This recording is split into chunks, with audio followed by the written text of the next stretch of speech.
It's a sunny Sunday in Spain. Welcome along to the Spanish Grand Prix, the 52nd World Championship Spanish Grand Prix, where Michael Schumacher and Lewis Hamilton have 6 wins apiece as the most successful drivers, and where Ferrari have 12 wins in the past and start on pole today with Charles Leclerc. Pole has won this race 23 times out of 31 previous occasions here at the Circuit de Catalunya. 74% of all the successes have come from pole, and there's a long run down to turn 1, but the advantage of that pole sitter has been evident over the years. 2 DRS zones to try and help overtaking, 16 corners, and you take your lap time at full throttle for 63% of the lap. And here's that long run down into turn 1 where Max Verstappen got his elbows out 12 months ago and muscled his way past Lewis Hamilton at the start. Let's head from turn 1 to turn 4. Fernando Alonso and Lance Stroll battling, Alpine and Aston Martin, and Alonso, who starts from the back of the grid today, getting his elbows out but eventually having to concede the place.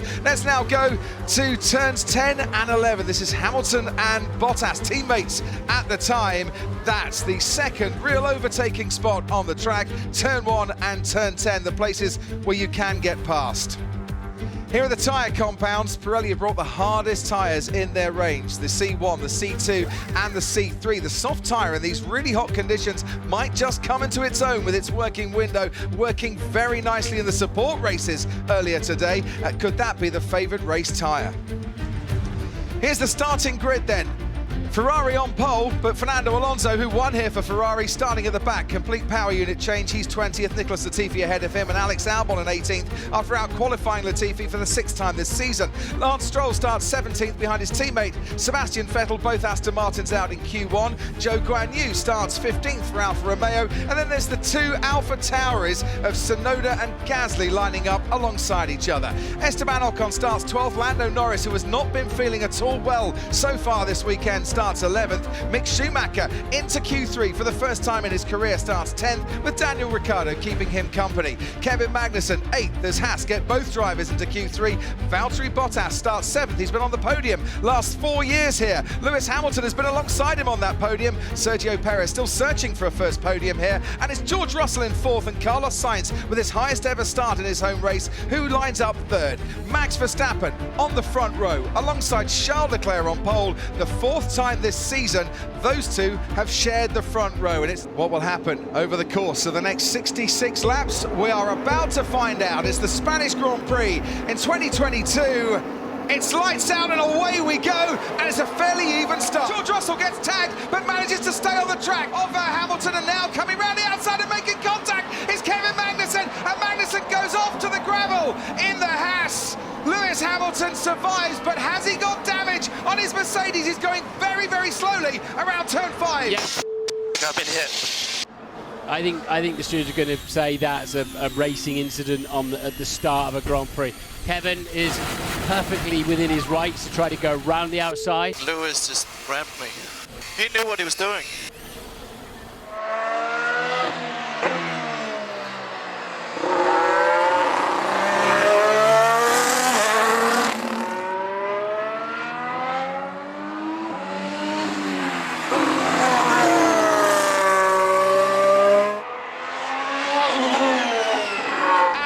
To the gravel goes Carlos Sainz, and there'll be no cheers for that. Spun on his own. That's very similar, much higher speed to what happened to Leclerc in the first yes, it is. part of Q3 yesterday.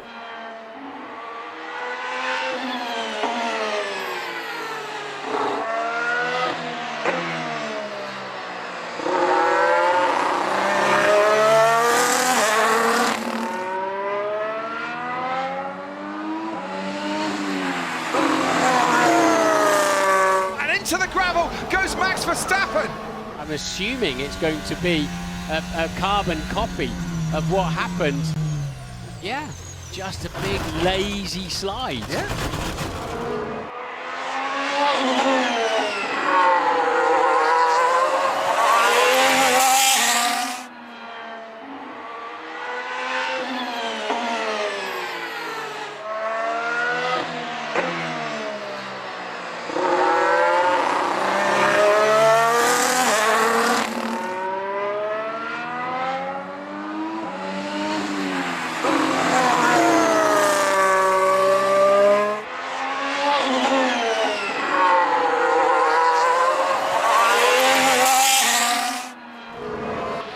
info.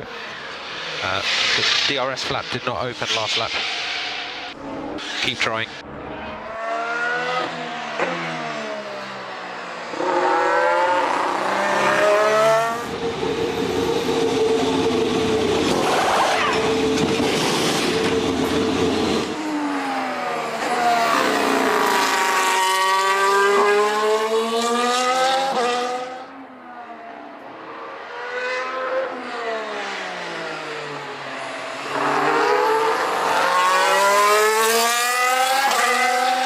Just so you're aware, DRS did work on the in-lap. So whatever is going on is an intermittent problem, it seems, on Max Verstappen's Red Bull.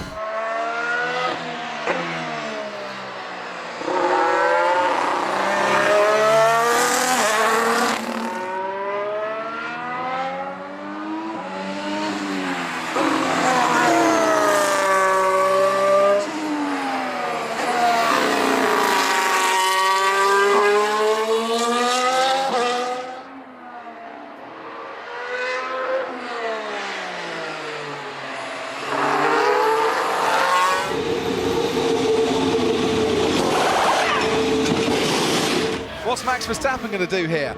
DRS activated, extra pace, accelerating into turn 1. Max Verstappen, is he past George Russell? Going round the outside of turn 3. Verstappen leaves the track. Russell still ahead on the run down into turn 4. We've not seen too much between these two in terms of attack and defence before, but I am one that wants to see much, much more.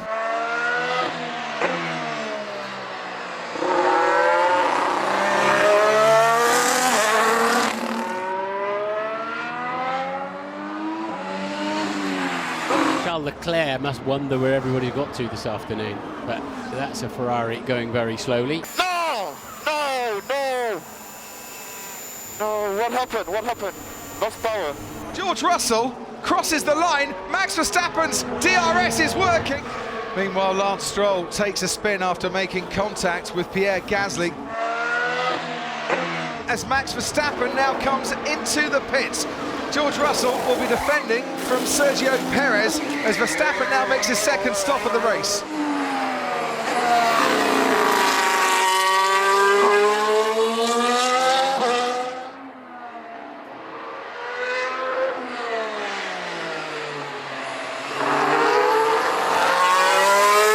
And this is the closest yet Perez has been.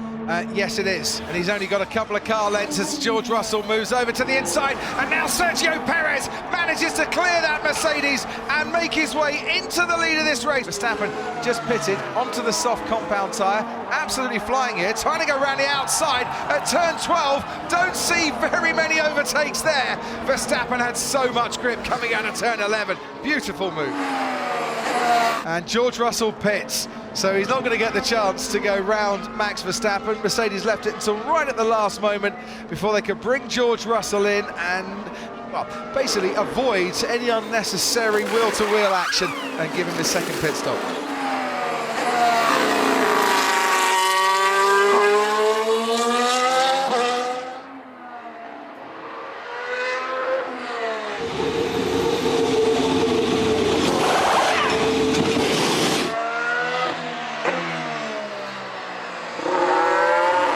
You want a different strategy to Max?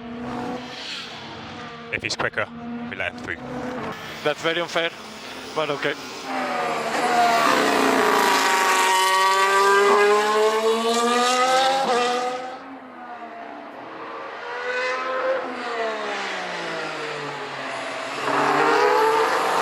Yeah, he's letting through now. Yes. Yeah, that was the point I was making. You know, I say he didn't spin off the track, but you know, Max's tyres are 6 laps younger.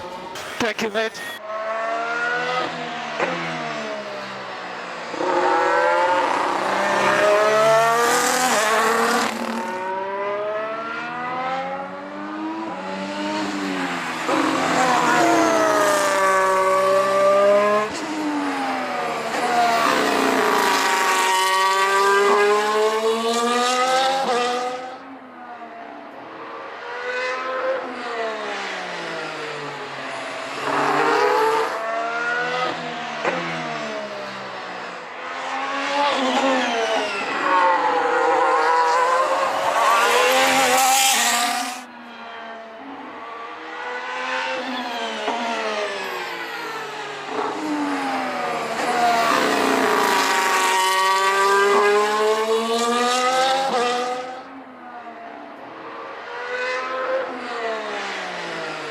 Sainz is going to be first to have a go then at Valtteri Bottas, gets past him very nicely, going into turn 1. Hamilton has to slot behind. Hamilton now fancies his chances to go around the outside at turn 3 and does so. Hamilton moves up to 5th, Carlos Sainz moves up into 4th place.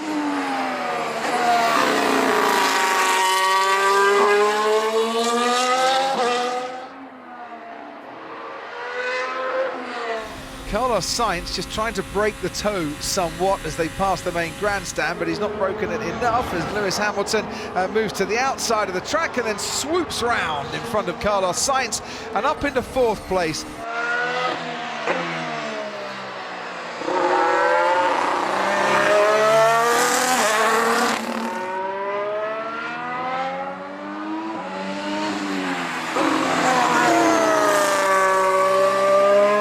So we'll do as much lift and coast as possible. This is a DNF risk. So if we have to give up the place, then we'll have to do that. So avoid full load. This is a DNF risk. And Lewis then, look at this. He's a sitting duck down the straight. Carlos Sainz is all over him. It has been very hot in the cockpit at times. The celebrations, though, will very much be welcomed by Max Verstappen and Red Bull as Verstappen wins the Spanish Grand Prix. And his teammate Sergio Perez will come home to claim 2nd place and the fastest lap. It's a 1-2. The weekend where Max Verstappen wins for a 24th time and takes the lead, Martin Brundle, of the championship. And a championship lead after the Australian Grand Prix was what? 46 points for Charles Leclerc. How quickly things have changed. The reliability issue today has really turned the championship around. So Verstappen leads by 6 points and Red Bull lead by 26 points over Ferrari in the constructors. I don't know why I went off in turn 4. It was suddenly I braked at the same point and suddenly I just completely lost the rear. They told me, of course, on the radio suddenly there was a lot more tailwind into the corner, which made it probably a lot more difficult to drive. But of course, that made it a lot more difficult for me. But nothing really was lost because immediately I was fighting, of course, with George again. But my DRS started to stop working basically. Well, I just want to understand because I felt that when I was on the 2-stop, I could have gone through them a bit quicker, and probably optimize more my strategy, which I spent a couple of laps behind, and probably just to understand a bit better together what happens next. I personally and we as a team have never lost faith, and I believe we can turn this round, and we just got to keep on digging into the data. As I said, we're on the right path now, so we've finally got a car that I think we can call our baseline. We've got to learn about this car because it's a totally different beast to what we've experienced in the first 5 races prior, and our season starts now. There was a point where I was in no man's land. I didn't think it was possible to even catch the guys and even get back into the race. I was 30 seconds adrift, but somehow managed to get a lot further than they thought. So we just didn't give up. Yeah, looking back at the weekend, I think there's plenty of positive. The pace in general and time management, that was going to be a huge thing today, and I think we are the ones that have managed the tyres in the best way. So I feel confident for the rest of the season. We just need to understand what went wrong.